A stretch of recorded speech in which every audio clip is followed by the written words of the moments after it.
Welcome back to another episode of Paint Society. In this episode, we're going to go over how to lay down a beautiful paint job and really minimize any buffing, whether that's orange peel or dirt. We're going to go over the different techniques that painters use and some of the trade secrets that you can apply even in your home garage to lay down a beautiful paint job. And in the lab today is a 2003 Toyota Corolla getting some new life. This is going to be someone's brand new first car.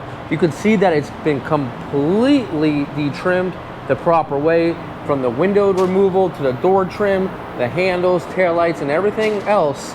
This car is going to get a beautiful paint job, and that is a #1 way to eliminate dirt and debris from your paint job, is to completely remove and wash down the panels. You see, the least amount of tape, the better. If you're leaving on door handles and gas caps and different areas that need to be taped, well, that's just an area that will create more dust to come out when you're going to spray. So having nice clean taping is also a very, very good key when it comes to having no dirt in the paint.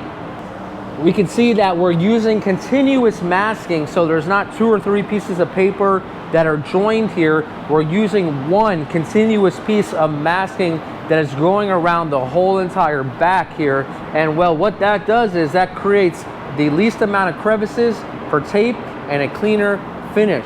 Also, having one piece of tape is another great tip if you want to eliminate dust or trash. Once again, these are just ways that you can limit yourself from having dirt. The simplest ways will actually go a long way. Now, this whole car has been washed off with solvent cleaner and water-based cleaner, and I'll use the link in the description for you guys. You can check it out. And if you don't have any sort of water-based cleaner, you can use spray-away glass cleaner, and that's going to help really eliminate any last dirt that you didn't get or any dirt that might be underneath any of those gaps. Now, also a good way to make sure that you are going to have a cleaner paint job with no buffing, so make sure your environment's clean. And you can do that simply in your home garage or even your paint booth by wetting the floor. And what that does is, by wetting the floor, if you choose to do that in your home garage, is that will keep contaminants and dust down if you don't have the air filtration. Here in the paint booth, it's not 100% necessary, so we won't be doing it today, but it's a great tip or trick that you can use in your home garage to really help keep that dust settled. We're gonna let the guys come in, and I'll show you some other tips and tricks along the way to help get a clean paint job without any buffing. And Pedro from Scorpion Paint, he's using a light tack rag, and he's using just a little bit of air, not a lot, because you don't wanna create a lot of dust. And what he's doing basically is he's getting any last second debris or lint that you cannot see with your eye, and he's going and he's tacking it off. Now, there are tack rags that have low tack that don't leave grease or oils on the actual paint. You do not want to get a tack rag that is for furniture. You want to get an automotive based one. I'll go ahead, I'll leave that in the description so you get the right one. And he's just making sure that we get all the debris off.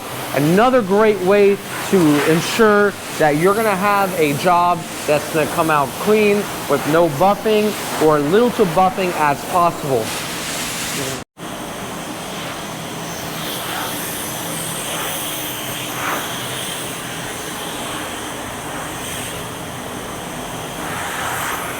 Well, next up is going to be our sealer coat. Now, this is not a step you need to take if you're at home, but it definitely does help to get a smoother paint job, because basically it's a thinned out primer that does not need to be sanded. It is, however, completely necessary that you do use it on raw plastic, and that's just what we have here on this bumper cover. This bumper cover is raw plastic, so you would use your adhesion promoter first, and then you'll need your sealer coat. Now, on the car, it's not completely necessary, but it is cheap insurance. If you're at home, sometimes it's not a good idea to use sealer, because it can introduce more debris into the paint job, because it's an extra layer that will catch dust or whatever is airborne. So if you're not going to use sealer, spend a little bit more time to prep your vehicle up to 800 grit. So if you're using a metallic finish or painting metallic, then your metallics will lay down smoothly. Now, if you got a straight up solid cover, you can cut it off at 600 grit and you should be just fine. Well, first start off with that primer PO. What that primer PO basically is that is a plastic primer that goes on first before the sealer. This is adhesion promoter, basically. So Yandy is spraying it down, and I have a little surprise for you guys. We're gonna have 3 painters painting this one Corolla. We're gonna see how fast we can do it and how cleanly we can do it.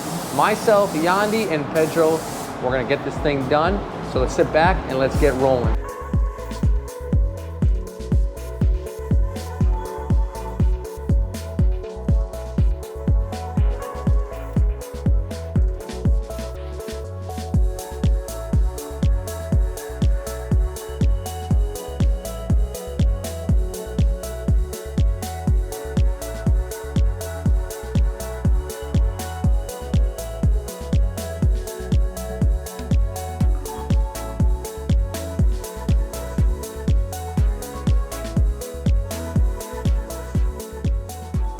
We just laid down the sealer. You can see this is nice and dull, flashing off.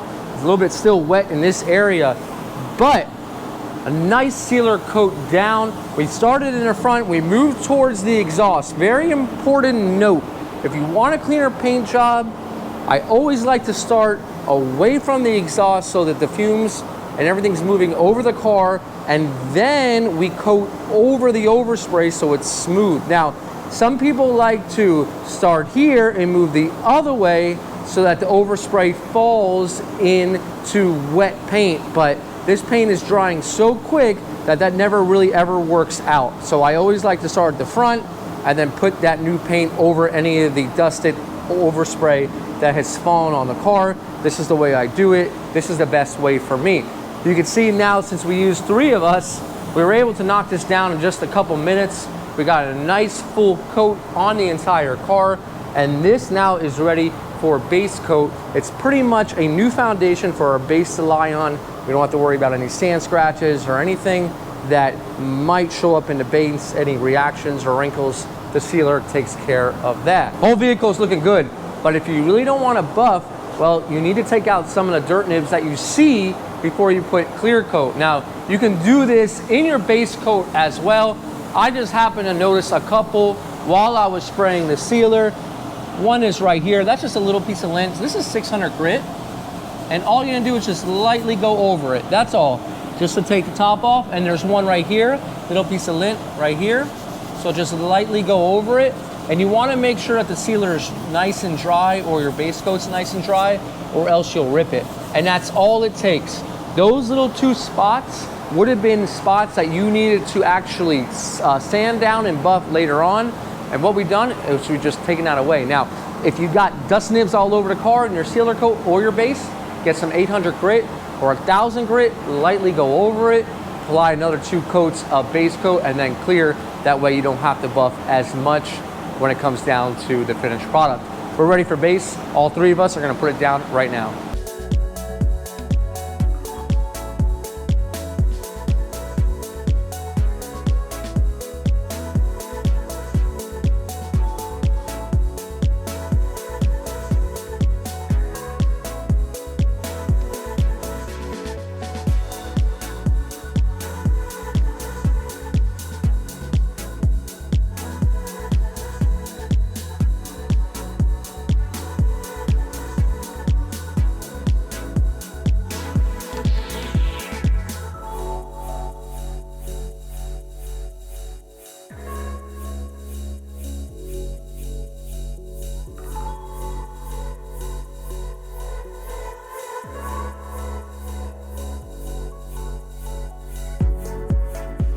Another key factor for getting a nice smooth finish is allowing your paint to dry. As you guys can see, the nice smooth finish is not just the clear coat application. It's basically everything before that has to do with your finish in the end. Surely your gun setup is going to play a big part, and if you watch some of my videos on how to set up your clear coat gun and apply clear coat, those are greatly going to help you out. But your environment and everything you've done to the car leading up to this point is going to make a big difference. You can notice that your base coat here is nice and smooth, and that's because of the extra slow reducer that we used. We can feel it in some areas, super smooth, even on the actual vehicle itself. Now you want to allow your base coat to dry a good 25 minutes to 30 minutes.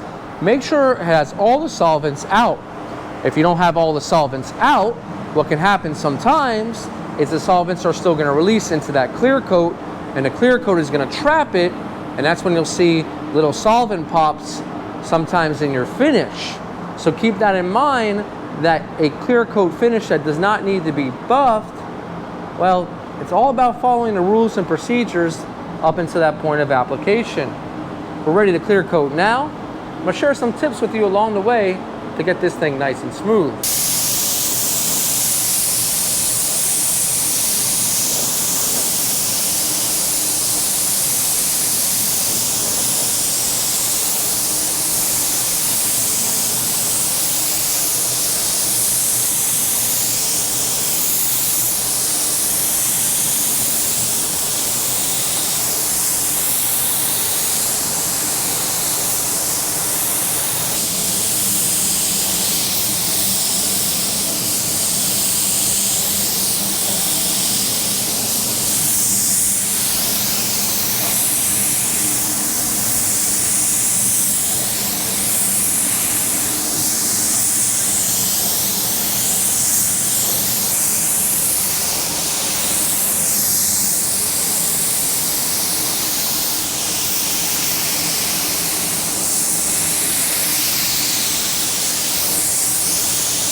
Now, three guys, man, we finished this clear coat job in no time. Now, you might have noticed that we did go back to back, and that's because we were working with a clear that dries a little bit faster, although still using our slow reducers and slow activators.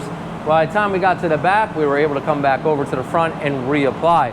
Now, as for the finish, it's absolutely beautiful. There's no orange peel that we need to buff. There's a nice OEM texture, and knowing the difference between the two will make you a smarter person. It's very hard to lay a dead flat paint job, nor do you really want that. You want something with a little bit of OEM texture so that the rest of the vehicle will match the OEM specifications and look like it just rolled out of the factory line.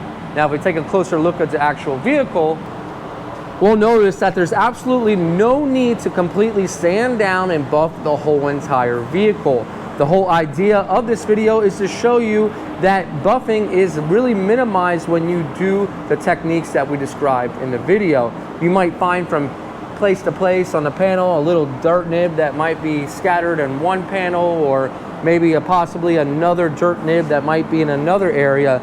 But these really are no big deal, and depending on how picky you want to be, if it's an older vehicle, you might just end up leaving it instead of taking a buffer to it. Now, we look at the actual finish itself, it's completely nice and smooth, and it looks just the way it does in person as it does on camera. And similar finish on the roof, it is completely smooth, and if it was me, I would completely leave it just as is, not have to buff it at all. If you're concerned if you have some orange peel, then you can start with a least aggressive manner and take it down with a 2000 grit, then work it up to 3000 and go ahead and start buffing from there. But as far as this vehicle is concerned, just a nib here and there will take care of any sort of dust that fell into the vehicle, and that will be fine and all is needed. Now, if you find yourself in a complete mess of dirt in a clear coat finish, I don't want you to buff it. I think the best thing for you to do is to recoat your vehicle. It's going to be a lot easier to sand it back down with, let's say, an 800 grit, level off that dirt. You're not going to need to take it down the base or primer, but level off the dirt, give it another 2 coats of clear. That's what we call a flow coat or re-clearing, and that clear on clear action is really where it needs to be. I hope you guys learned something from this video, and I hope you guys will have cleaner and better OEM finishes when it comes down to painting in your spray booth or even your home garage. And guys, this is Brian from Paint Society reminding you, don't overthink it, it's just paint. I'll see you guys on the next episode. Let's check it out. Out here on the street, I'm losing my way. You've gotten to me, and that's my mistake. Some might say I can't get too far.